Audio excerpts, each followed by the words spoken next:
is a man that certainly has extensive issues with drug addiction and substance abuse addiction. But Judge, this isn't a case where we look at, we say maybe with just a little bit of treatment it could all be better. Certainly the system has tried, and he has had multiple opportunities of treatment. He, by his own statements, has completed a treatment program, and then after that has really skyrocketed in his criminal behavior.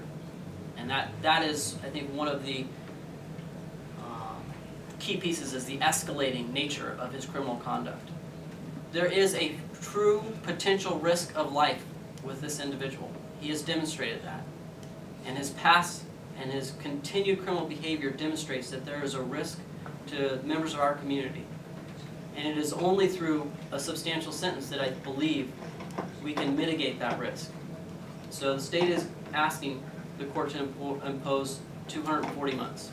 He had just a nightmarish childhood, essentially, as is reflected in PSI, essentially abandoned by his mother, placed into foster care, and so we've got a person where in a childhood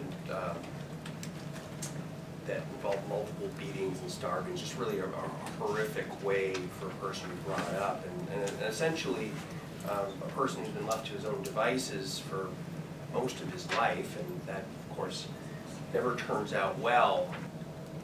Nobody's perfect. I'm not perfect. Nobody in this room is perfect. And anybody thinks that, they're delusional. Yeah, I made some mistakes in my life. I'm trying to change. I believe that what the court gives me, I will have to live with it. You know? I do not regret what I did because I had to live with the consequence. I regret what I did because I don't believe in violence. I believe that people should enjoy the possessions that they have. I believe people should live in a safe environment. This is why we moved here to America from Russia, to be in a safe environment where there's no persecution. I hate violence myself. I don't know what happened to me that night. I cannot justify my actions. Ultimately, you know, I'm sorry that you had a difficult upbringing, and I, wish I could prevent that from happening to anybody, you included. But ultimately, we're all responsible for our actions. And the sooner you come to terms with that you are ultimately responsible for what you do now and going forward, the more likely it is that you'll be able to live a productive life when you're released from custody.